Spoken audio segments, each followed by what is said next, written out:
Hello friends, now we will be studying Class 6 NCERT History Chapter number 3 in the earliest cities। तो इस chapter में हम basically Harappa civilisation को देखने वाले हैं और वहाँ की जो सिटीज़ होती थी वो किस टाइप की होती थी और तब कल्चर किस टाइप का होता था ये देखने वाले हैं। Let's start. Nearly 150 years ago, when railway lines were being laid down for the first time in the Punjab, engineers stumbled upon the site of Harappa in present day Pakistan। तो 150 साल पहले जब इंडिया जो है British rule में था तो तब पाकिस्तान के पंजाब प्रोविंस में इंजीनियर्स हड़प्पा की ऐसी साइट पर पहुँचे रेलवे ट्रैक बनाने के लिए। To them it seemed like a mount that was rich source of readymade high quality bricks. उन्हें उस जगह से बहुत ज़्यादा रेडीमेड हाई क्वालिटी ब्रिक्स मिली। So they carried off thousands of bricks from the walls of the old buildings of the city to build railway lines. तो उन्होंने वहाँ पर जो साइट मिली उनको वहाँ से कई हज़ार ब्रिक्स जो हैं बिल्डिंग से निकाल निकाल के रेलवे लाइन्स बनाने के लिए ले ली। Many buildings were completely destroyed, जिसके कारण कई सारी बिल्डिंग जो थी वो ख़त्म हो गई। Then about 80 years ago, archaeologists found the site and realized that this was one of the oldest cities in the subcontinent।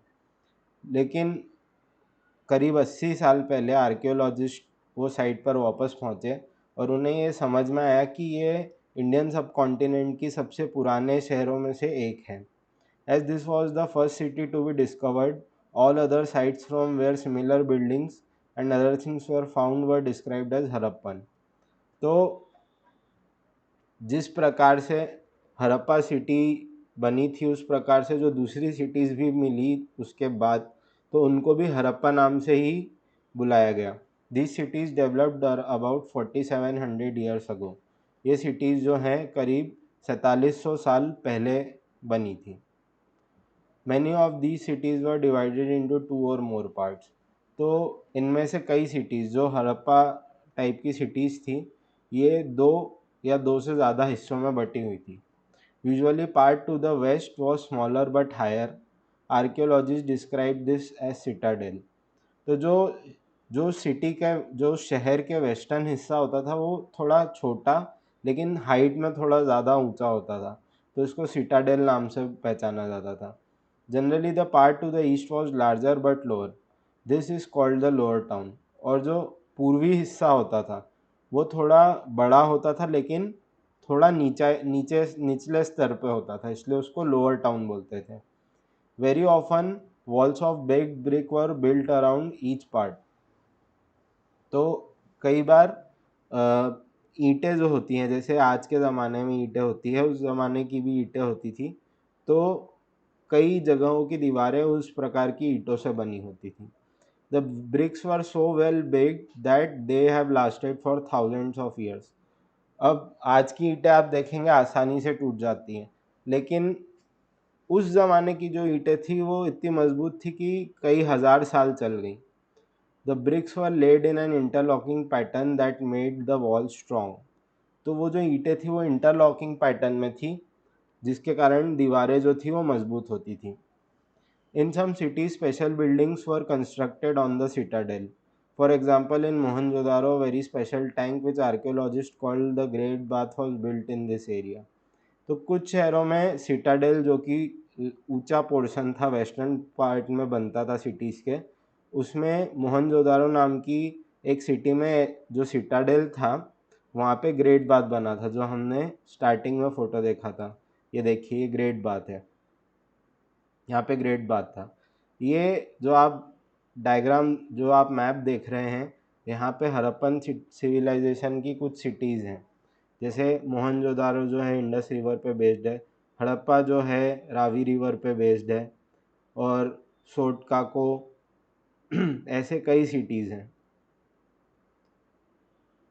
This was lined with bricks coated with plaster and made water tight with layer of natural tar. तो मोहनजोदारो में जो great bath था ये ईंटों से line था, इस पे प्लास्टर लगा हुआ था और नेचुरल टार से ये वाटर टाइट था। There were steps leading down to it from two sides while there were rooms on all sides। तो दो तरफ से इसमें उतरने के लिए सीढ़ियाँ थी, बाकी इसके चारों तरफ कमरे बने थे। Water was probably brought in from a well and drained out after use. तो पानी जो इस वाटर बाथ में आता था, ग्रेट बाथ में आता था, ये एक कुएं से लिया जाता था और इसको इस्तेमाल करने के बाद ड्रेन कर दिया जाता था। Perhaps important people took a dip in this tank on special occasions। तो कुछ खास मौक़ों पे कुछ ज़रूरी लोग जैसे कुछ राजा या इस प्रकार के लोग इसमें नहाते थे। Other cities such as Kalibangan and Lothal had fire altars where sacrifices may have been performed। कुछ जगहों पे जैसे कालीबांगान और लोथाल में सैक्रिफाइस किए जाते थे। And some cities like Mohenjo-daro, Harappa and Lothal had elaborate store houses। और कुछ शहर जैसे मोहनजोदारो, हड़प्पा और लोथाल में स्टोर हाउसेस होते थे, जहाँ पे जैसे हम कुछ ज़रूरी सामान इकट्ठा कर सकते थे, जैसे अनाज इकट्ठा कर सकते थे, इस टाइप से। अब हम देखेंगे हाउसेस, ड्रेन्स एंड स्ट्रीट। तो हड़प्पन सिविलाइजेशन में घर कैसे होते थे, वहाँ की नालियाँ कैसी होती थी और गलियाँ कैसी होती थी। तो जनरली हाउसेस वर ईदर 1 और 2 stories high with rooms built around a courtyard. तो घर जो होते थे वो 1 या 2 मंजिला होते थे और बीच में एक आंगन होता था जिसके चारों तरफ घर बना होता था। Most houses had a separate bathing area and some had wells to supply water. तो अधिकतर घरों में एक अलग नहाने का स्थान होता था और कुएं होते थे जिससे पानी आता था। Many of these cities had covered drains. अब इनमें से अधिकतर शहरों में जो नालियाँ होती थी वो ढकी हुई होती थी और ये सीधी लाइन में बनी होती थी। Each drain had a gentle slope so that water could flow through it. तो ये जो आप फोटो देख रहे हैं, ये साइड में ड्रेन बने हुए हैं। तो ये ड्रेन जो होते हैं, नालियाँ जो होती है, इनमें स्लोप होती थी ताकि पानी नीचे की तरफ बह सके। Very often drains in houses were connected to those on the streets and smaller drains led into bigger ones। तो छोटी नालियाँ बड़ी नालियों में जाके मिल जाती थी। As the drains were covered, inspection holes were provided at interval to clean them। तो जैसे कि नालियाँ ढकी हुई होती थी, तो कुछ कुछ दूरी पर इंस्पेक्शन होल होते थे जिनसे देख सके कि कुछ फंस तो नहीं गया है। All three houses, drains and streets were probably planned and built at the same time। तो तीनों घर, नालियाँ और गलियाँ, ये तीनों प्लान करके एक साथ एक ही टाइम पे बनाई गई थी। Life in the city. Harappan city was a very busy place. एक हड़प्पन सिटी बहुत ही बिजी जगह थी, बिजी जगह होती थी। There were many people who plan the construction of special buildings in city. ऐसे कुछ स्पेशल लोग होते थे जो कि शहरों में कौन कहाँ बिल्डिंग बनेगी ये डिसाइड करते थे। These were probably rulers. अक्सर ये राजा हुआ करते थे। It is likely that rulers send people to distant lands to get metal, precious stones and other things that they wanted. जो फाइंडिंग्स मिली है आर्कियोलॉजिकल साइट्स पे, इसे देखकर ऐसा लगता है कि जो राजा हुआ करते थे वो लोगों को दूर दराज के इलाकों में भेजते थे ताकि वो धातु, मेटल यानी धातु, जेम्स, प्रेशियस स्टोन्स और दूसरी चीज़ें जो उनकी ज़रूरत की होती थी वो लेने भेजते थे। They may have kept the most valuable objects such as ornaments of gold and silver और ब्यूटीफुल बीड्स फॉर देमसेल्व्स। तो राजा जो होते थे वो कुछ कीमती सामान जैसे सोने चांदी के जेवरात और मोती, इस प्रकार की वस्तुएं खुद के लिए रखते थे। And there were scribes, people who knew how to write, who help prepare seals and perhaps wrote on other materials that have not survived. तो ऐसे भी लोग होते थे जो पढ़े लिखे होते थे जिनको जो सील बनाते थे और कलम चलाना जानते थे, जो कि अभी है नहीं, जो मतलब लिखना जानते थे, कलम चलाना शायद सही नहीं होगा। Besides, there were men and women craftsperson making all kind of thing, either in their own homes or in special workshops। तो ऐसे और भी लोग होते थे जो कि कारीगर होते थे, क्राफ्ट पर्सन होते थे। ये अलग अलग प्रकार की चीज़ें बनाते थे, या तो अपने घर में या फिर किसी स्पेशल जगहों पे जिनको वर्कशॉप कहते हैं। People were travelling to distant lands और returning with raw materials and perhaps stories. तो इस ज़माने में लोग दूर दराज के इलाकों में जाते थे और सामान लेकर आते थे और वहाँ के किस्से और कहानियाँ भी लेके आते थे। Many terracotta toys have been found and children must have placed with these. तो जब यहाँ पे एक्सप्लोरेशन हुआ तो यहाँ पे टेराकोटा के खिलौने मिले और बच्चे इससे खेलते होंगे। अभी आप दो इमेजेस देख रहे हैं। जो लेफ्ट में है ये हड़प्पन सील है और राइट में जो है वो टेराकोटा टॉयज है जिससे बच्चे खेलते थे। New crafts in the cities. Most of the things that have been found by archaeologists are made of stone, shell and metal, including copper, bronze, gold and silver। तो अधिकतर चीज़ें जो एक्सप्लोरेशन में आर्कियोलॉजिस्ट को मिली वो थी पत्थर, शेल्स, धातु जिसमें आते थे कॉपर, ब्रॉन्ज, सोना और चांदी। Copper and bronze were used to make tools, weapons, ornaments and vessels. Copper और ब्रॉन्ज से हथियार बनते थे, हथियार बनते थे, टूल्स बनते थे, अलग अलग सामान बनता था, बर्तन बनते थे और जेवरात बनते थे। Gold and silver were used to make ornaments and vessels. तो सोने चांदी के जेवरात बनते थे और बर्तन बनते थे। The Harappans also made seals out of stone. These are generally rectangular and have an animal carved on them. तो ये जो आप देख रहे हैं ये एक सील है। तो ये पत्थर से बनी है, रेक्टेंगुलर शेप की है और इसमें एक जानवर का चिन्ह बना होता था। Cotton was probably grown at Mehrgarh from about 7,000 years ago. तो कपास या कॉटन जो है वो मेहरगढ़ में 7,000 साल पहले से बन रहा है। Actual pieces of cloth were found attach to the lid of a silver vase and some copper objects at Mohenjodaro. तो कॉपर के कुछ कॉटन के कुछ अवशेष जो हैं वो सिल्वर वेस से जुड़े हुए एक कपड़े पे मिले जो कि मोहनजोदारो में मिला। Archaeologist have also found spindle whorls made of terracotta and faience. तो आर्कियोलॉजिस्ट को टेराकोटा के लच्छे भी मिले हैं। These were use to spin thread. तो ये जो हैं ये धागे को स्पिन करने के काम आता था। Many of the things that were produced were probably work of specialist. अब जो अधिकतर चीज़ें बनती थी वो स्पेशलिस्ट का काम होता था। स्पेशलिस्ट क्या होता है? Specialist is a person who is train to do one kind of work. For example cutting stone और पॉलिशिंग बीड्स और कार्विंग सील्स। तो यहाँ पे हमको डिवीजन ऑफ लेबर भी दिखता है कि एक प्रकार का काम एक ही व्यक्ति करता था, उसको स्पेशलाइज्ड हो जाता था उस काम में। Raw materials. अब रॉ मटेरियल्स क्या है? तो raw materials are substances that are either found naturally such as wood और ओर्स ऑफ मेटल और प्रोड्यूस्ड बाय फार्मर्स और हर्डर्स। तो रॉ मटेरियल ऐसी चीज़ें जो नेचर में मिलती है जैसे लकड़ी या धातु या फिर इन्हें किसान या हर्डर्स उगाते हैं। These are then processed to produce finished goods. For example, cotton produced by farmers is a raw material that may be processed to make cloth. तो जो रॉ मटेरियल्स मिले जैसे कपास मिला तो कपास या कॉटन मिला तो कॉटन से जो कपड़ा बना, कपड़ा इज अ प्रोसेस्ड गुड और raw material is cotton.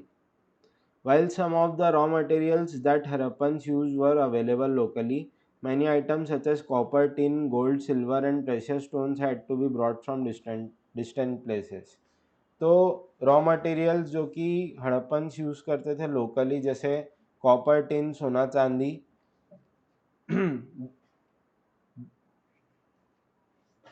Copper, tin, सोना, चांदी जो है ये दूर से लाने पड़ते थे और कई सारे रॉ मटेरियल्स इनको लोकली भी मिल जाते थे।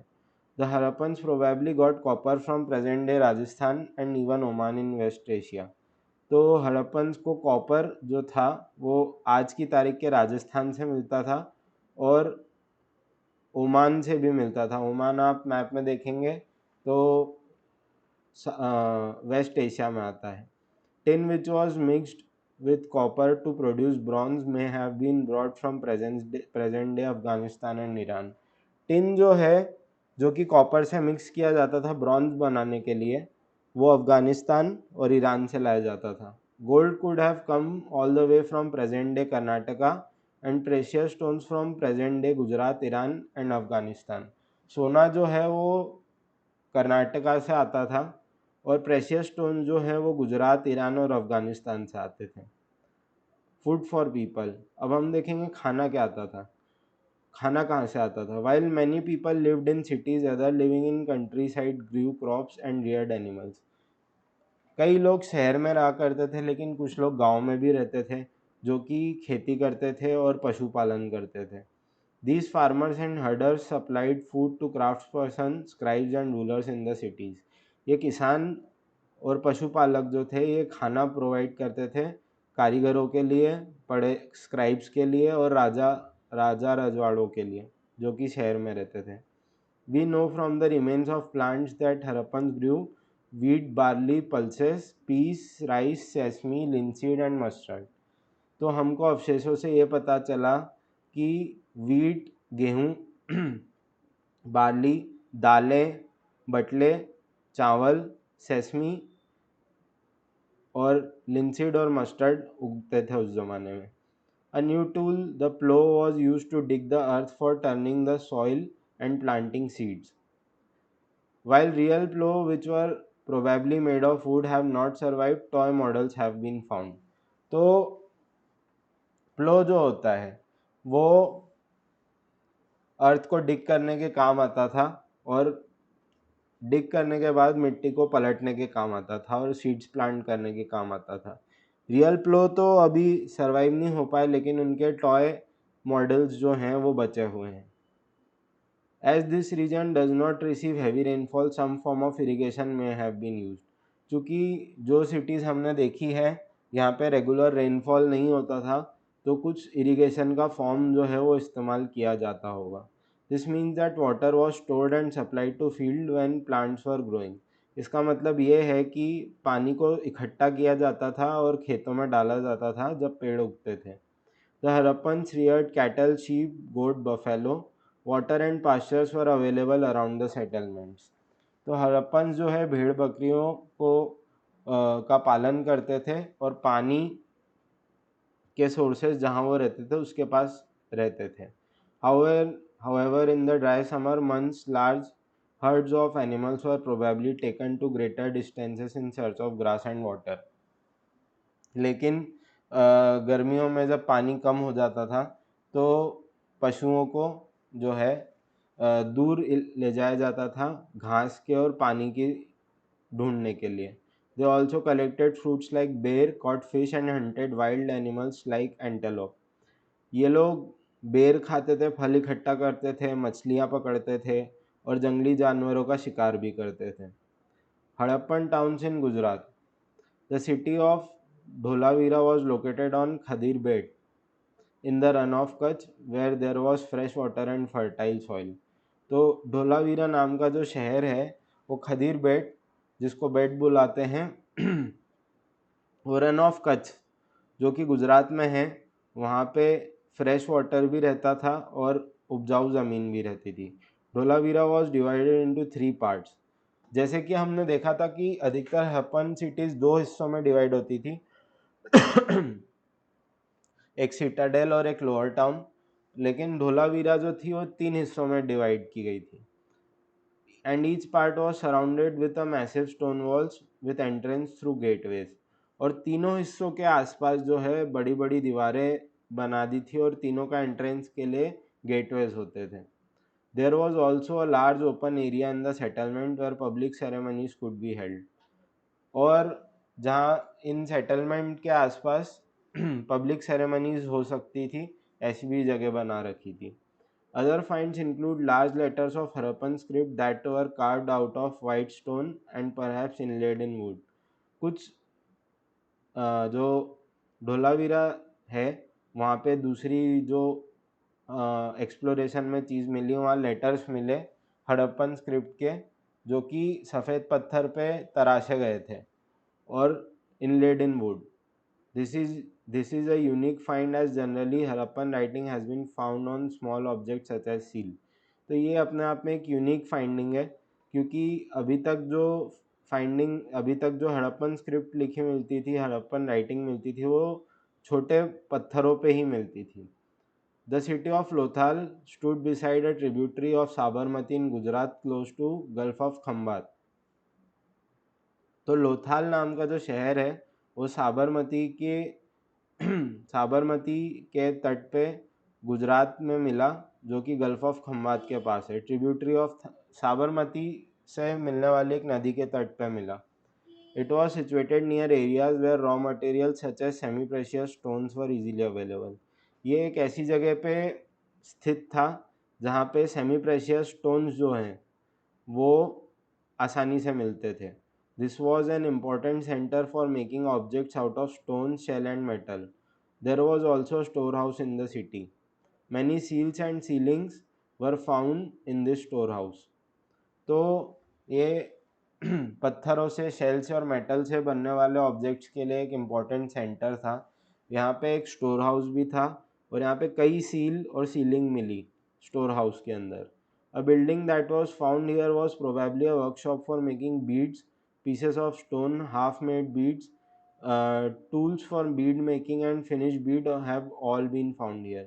तो एक बिल्डिंग यहाँ पे ऐसी मिली जो कि बीड्स बनाने की वर्कशॉप थी. अब ये जो आप देख रहे हैं ये एक डॉकयार्ड है लोथाल पे.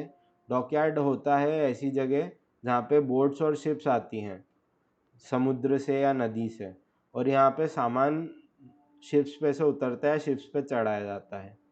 Mystery of the end. तो अभी तक हमने देखा कि हड़प्पन सिविलाइजेशन और हड़प्पन सिटीज़ में कैसे काम होता था, लाइफ कैसी होती थी, खाते क्या थे, उनका आर्किटेक्चर कैसा होता था. लेकिन ये ज़्यादा दिन चला नहीं. तो हम देखते हैं क्या हुआ. Around 3900 years ago we find the beginning of a major change. कुछ 3900 साल पहले हम एक मेजर चेंज देखते हैं. People stopped living in many of the cities. लोगों ने शहरों में रहना बंद कर दिया. Writing, seals and weights were no longer used.